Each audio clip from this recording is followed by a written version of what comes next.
What's up mga technician, nagbabalik ang DIY po ng technician. Sa mga hindi po nagsusubscribe guys, subscribe na kayo. Click notification bell button, click notification rin na mga videos. So yun guys, ito ang setup natin sa Orange Pi 3B. So ayan guys, meron siyang 8GB na RAM. So mga heatsink po yan guys. So hindi ko na gano'ng nilinis. Kasi tikit-tikit yung ano guys eh. Pero linisin ko rin yan. So ayan guys, tignan natin yung Ethernet port nito kung gigabit ba siya guys. So same setup pa rin yan ang ginawa natin dyan. So gamit natin dito ay GLI Net Slate 7 Wi-Fi 7. So dalawa po yan guys. At eto guys nakabilang 13. Tapos sa baba nakabilang 22. Tapos yung etong switch natin ay naka 2.5 GBE po yan. So ayan guys. So yung Slate 7 natin ay naka 2.5 GBE din yan guys sa WAN at saka sa LAN.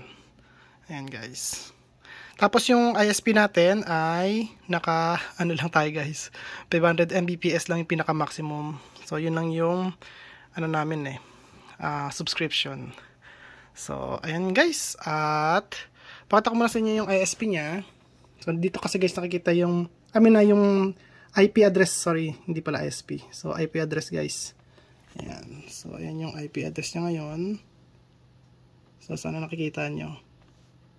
Ayan, guys. So, ito yung gamit natin, guys, ang Wi-Fi 5 soft. So, punta muna tayo dito, guys. Ayan. So, client info. Ayan, bilang 22 tayo. Ayan. Tapos, syempre, naka-maximum natin yung bandwidth niya para sigurado tayo, guys. At ayan guys, connected tayo, okay? So, tignan naman natin dito guys sa may dito tayo, wait lang. Dito guys.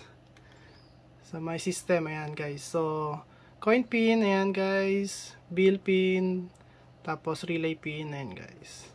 Okay? So, yung ano natin,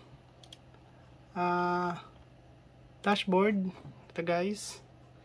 So, para makita nyo lang yung system info. So, ayan guys, naka OPI 3B tayo. Ayan. Tapos 8GB yung RAM natin. Ayan o. So, kitang-kita rito. So, ngayon guys, mag-test na tayo. Ayan, speed test. So, tingnan natin kung gaano siya kalakas. Yun o. Yun o. Lakas niya no. Parang Raspberry Pi 4 din yan. Ayan o. Raspberry Pi 4 na 8GB na RAM. Oh, grabe. 495. Tingnan nyo latency guys. 1021. Ayos. Uy, upload. 150, 160. Okay lang yan guys. Upload lang yan. Ang kailangan talaga natin dyan is yung download. Uy, 200 pa. Naging 200. Oh, guys, kita nyo. Oh, lahat green. Great lahat yan guys oh. So punta naman tayo dito sa pass.com. And ayan guys, tingnan natin. Yun oh. Grabe oh. Uy, 490 oh. Uy, 500. Alas ang latency guys, tingnan oh. 11 oh, 11. 13. Ganda. Oh, 320. Oh, di ba guys? So ngayon, ito guys, tignan natin dito. Yung ano natin, protocol. So, punta tayo dito guys. Protocol, ayan guys. Naka Wi-Fi 7 tayo. Naka BE yan guys. So, yan ang protocol ng Wi-Fi natin. Okay? Protocol. Ayan, BE. Ayan, BE. So, pag AX, Wi-Fi 6 yon. Pag AC, Wi-Fi 5 yon. Ayan guys, para may idea kayo.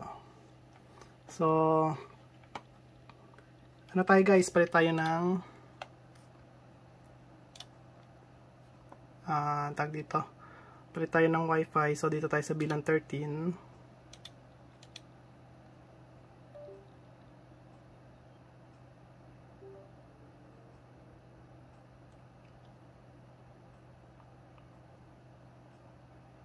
Ayan guys, connected. So ngayon punta tayo sa may Wait lang, nawala.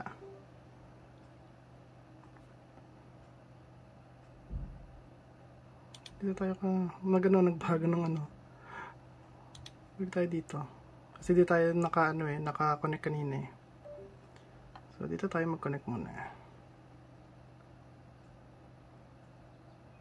Ayan guys, connected. At kailangan naka siya eh. Kailangan naka 5G. Wait lang. 5G. Saan yun? 5G. Ito. Para sure tayo guys. Kasi pagka 5G kasi mas malakas yung Ethernet natin guys eh. So ayan no. Connected na siya. Balik tayo guys dito. So ayan guys. Nung nakita nyo nakabilan 13 tayo. Ayan. Tapos bandwidth natin, ganun pa rin. Yung oras natin guys, ganun pa rin, hindi nagbabago. So, system info. Yan, OPI 3B pa rin tayo guys. 8 gigs yung RAM. So, system natin guys. Ayan. So, para may idea kayo guys, 140, 147, 141. So, ayan guys. Dito tayo, speed ulit tayo. Speed test.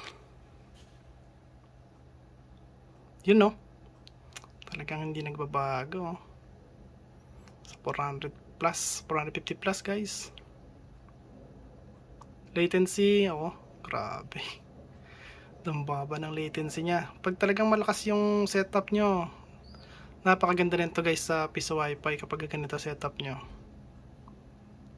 Naka Wi-Fi 7 noon kayo, no?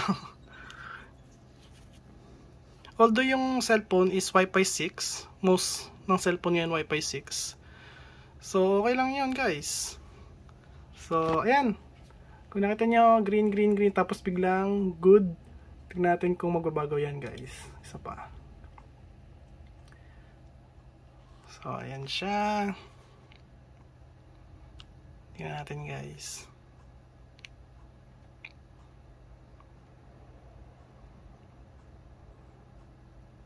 Ayan na. Yun no. So ngayon feeling ko green na lahat to. So great, apat na great, hindi, tatlong great tapos isang good kanina, 'di ba? So ngayon tingnan natin. Boom. Boom, 1 2 3 4. 'Di ba guys? Dito tayo sa pass.com. Ayan. So, ayan guys, oh. Grabe talaga. Nang 520. 510 guys. Grabe. Tapos yung latency napakababa talaga, guys. So, ayan guys, recommended ko sa inyo to, yung OPI 3B. Ayan guys, recommended ko talaga sa inyo tong OPI 3B na to. 8 GB nga lang yung RAM nito. So, yung mga available kasi nito 2 GB, 4 GB, tsaka 8 GB. Tapos, kung makakabili kayo ng Wi-Fi 7 na router, kahit na indoor, pwede naman guys ilagay yan outdoor eh, pero kailangan naka ano lang, tag dito, naka cover lang siya ng bubong. Kailangan naka-cover niyo siya ng bubong para hindi mabasa ng ulan. So, kasi meron ng Wi-Fi 7 ang ano eh, ang TP link guys. So yung BE ba yun? BE na 6,500 na ano, na model. 6,500 or yung 3,600. Basta meron na silang ano nun. Yun nga lang sir, mga ano yun. Pang indoor lang siya na router. So tignan nyo rin guys, tanungin nyo rin kung pwede siya ibilan setup, kasi mas maganda talaga guys pagka nakabilan setup. Halos walang traffic kapag nakabilan setup guys. Ayan, kasi siya mismo yung magkocontrol eh. Ayan. Tsaka guys, ang recommended ko switch gamitin nyo, huwag kayo gagamit ng hub. Okay, kasi ito nakasulat switch. Ayan. Ngayon pagka nakasulat is hub, maano yan guys, mahina yon. Ano, traffic lagi pagka naka-hub. So, kailangan naka-switch lang yung gamit nyo guys. Okay? So, yun lang. At kung may katanungan kayo guys, huwag kalimutan mag-like, share, subscribe. Click notification bell button. Click nyo guys. Bye. Peace.